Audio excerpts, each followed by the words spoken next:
Hi, this is Jason, and this is my daily vlog called Living with CMT. I hope you enjoy. Evening, folks. It's 27th of November, and it's 5 to 7.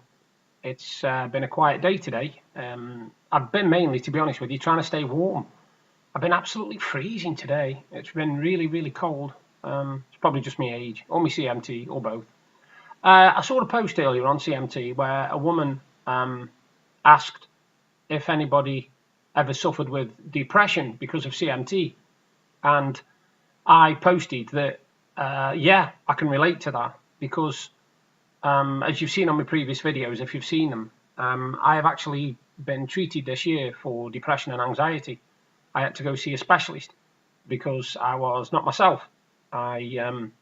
I think one of the main problems you've got, and the reason that you do suffer with the depression and the anxiety, is because if you've grown up and you've not had the symptoms of CMT all your life, as in they've got worse in the last few years, you are frustrated and you are very angry because things you used to be able to do, you no longer cannot do, or you struggle doing. Simple things like making a cup of tea, carrying a bag of shopping, getting in and out of the bath, dressing yourself. You know, these are things that you take for granted when you're able to do them.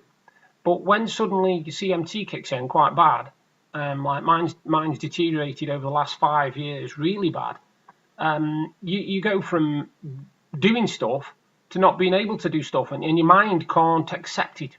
Your mind can't accept it. Your body does. Your body says, yeah, it's all right, I know I can't do it. But your mind won't let you accept it, and that's why you get low. That's why you get depressed. That's why you get down. Now, I got to a stage where I was really, really bad. You know, I was not talking to people. I was not communicating. I was feeling low all the time. Every little thing that I couldn't do was frustrating me and making me angry. And I couldn't appreciate anything around me whatsoever. I was just literally low, very low. And I wrote some really, really, really dark poetry, you know, really bad stuff, really low and depressive stuff. And I went to see a specialist. And at first, she treated me wrong. She gave me exercises, physical ones to do. And the physical exercises did me no favours whatsoever because they involved, as she said, I had to face my fears and my anxieties. Now, the problem was some of the exercises involved things like breathing through a straw and holding your nose until you feel like you're going to choke. Running up and down stairs until you get bad chest pains so that you think you're going to have an heart attack. And I thought, what bloody use is this? Spin round in circles on your chair until you feel sick. What? Anyway, I did this stuff. I could only manage it for a couple of days. And I was like, I'm not doing this. I'm not doing this. And I didn't want to go back to it because I thought, I'm not going back to that. Anyway, I did go back to it. And I said to her, look, at the end of the day, this physical stuff is not working. I said, I'm just feeling sick and I don't want to come in. And she said, oh, we'll go down another route then. We'll go down the wellness route. Right? She says, do you ever lock yourself away in little worlds of your own? I said, yes. She said, well, this teaches you not to. I thought, well, surely that's a good thing, isn't it? And she was like, no, it isn't. She says, what I recommend, and anyway, she gave me all these different exercises, different things to do, and they were really, really simple things, like every so often just sit there and take into account of everything you can see, hear, smell, everything. You know, basically be here, be where you are now. Be positive and notice things around you. And I started doing that. I started taking 5 or 10 minutes out here and there just to literally, you know, sniff things and literally I could sit there and I could smell the air fragrances. And if I stood outside, because it was warm back then, I could smell the fresh air. I could smell the grass that was cut. You know, all this sort of stuff. I could smell cooking going on in different gardens.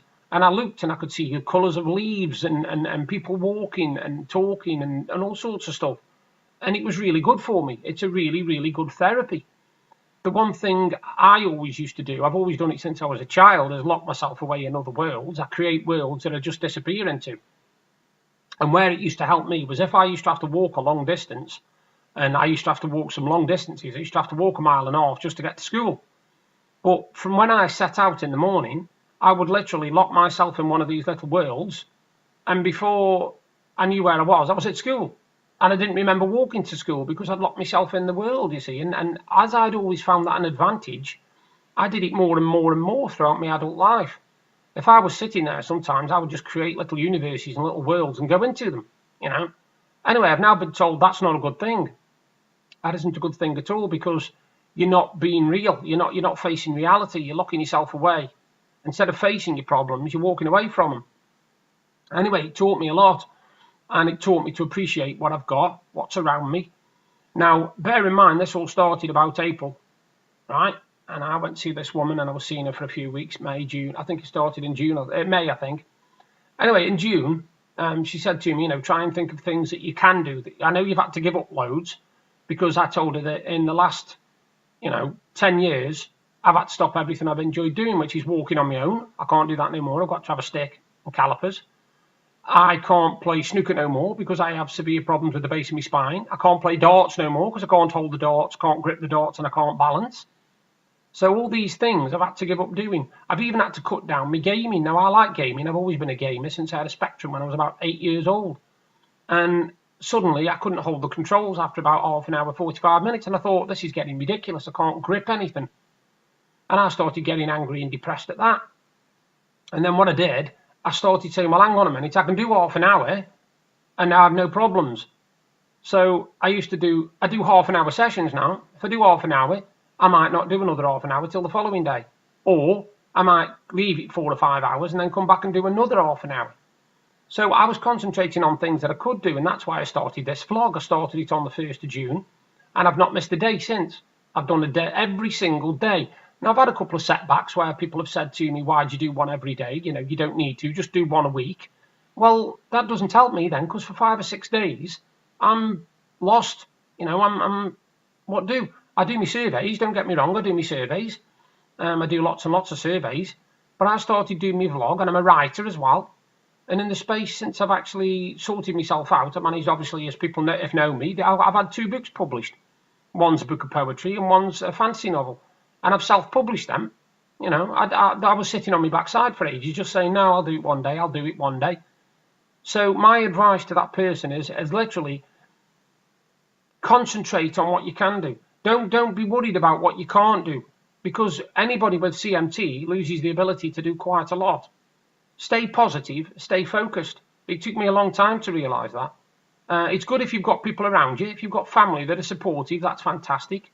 But also these CMT groups help, because you get to see people who are like yourself. You get to talk to people and relate to people who are like yourself. And I realise that once I joined these groups, that there's a lot of people 10 times worse than me with CMT. I've got really, supposedly, quite mild symptoms. Yes, I have pain every single day, but there's some people who can't even put any weight on the feet, can't balance. They've had to have operation after operation after operation, and they're still doing it now. So I'm thankful for what I've got. I've got a nice house. I've got a good life. I've got a lovely wife. I've got a fantastic mental dog. I've got my writing, I've got my gaming. I've got my friends online. I've got my family completely. My family are behind me. So I would definitely say to that person, stay focused. Stay focused on what's positive in your life, because there's got to be something positive in your life. You've got to find something positive. And if you can't do things, find a new hobby. I've got a sister who's basically bad with her hands, really bad with her hands, and she builds Lego. Yes, she can only do 20 minutes, half an hour at a time, but she forces herself to go through with it because she doesn't want to give in. She does not want to give in and stop doing something she wants to do. I'm the same with jigsaws. And even my little brickheads figures, which I've got about 13 of. I haven't done any for a couple of months, fair enough. But when I get them, I know that it takes me 45 minutes to do one. And once I've done it, I can look on it and say, I fought through it. I fought through CMT. Because I'm not going to let it ruin my life. I'm not going to let it ruin my life. It's not going to take over my life. It's a part of me now, forever. There's nothing I can do about it. But if something's a part of you, it doesn't mean it has to control you. So I would definitely say to that person, think positive, act positive, find positivity around you. Don't look for negativity. If people are negative towards you, or you feel they're being negative towards you, then put them to one side. You don't need negativity. You've already got enough problems with CMT. So look for the positives in life, because they're out there. There's tons of them. There's absolutely tons of them. There's positives in nature. There's positives in walking down the street. You know, even if you have got a stick and calipers like I've got, just to get out in that fresh air. Not this time of year because it's bloody freezing, but you know. But yeah, that's my 10-minute rant for today, I suppose. But yeah, I see a lot of this where people ask about depression and anxiety and stuff, and it's not new. It's not something, you know, that only you suffer with. It isn't. You'd be surprised how many people have down days when they've got conditions, not just CMT, any condition. So you can't let it rule you. You can't let it take over your life. Otherwise, there's no point living. And to be honest with you, everybody's got a point for living. You know, every breath you take is another breath that somebody else hasn't been able to live. And I'm thankful. I am really, really thankful for the life I've got. I'm thankful that I'm able to do Movember, grow a tash and a beard and raise money for prostate cancer. I'm thankful that I'm able to write and you know, let people read my stuff and be interested in it. You know, and it moved them. I've moved people to tears with my poetry. People have told me before it's brought them to tears.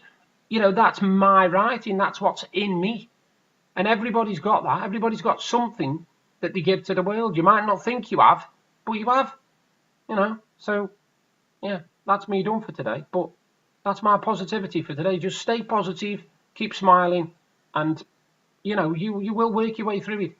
It takes some doing, but you'll get there. So to that person, keep smiling. If you're enjoying the videos I'm doing and you want to see more, you can subscribe by clicking the link there. And if you want to see my exciting day from yesterday, you can click up there. Thank you again for taking the time to watch my videos. Bye for now.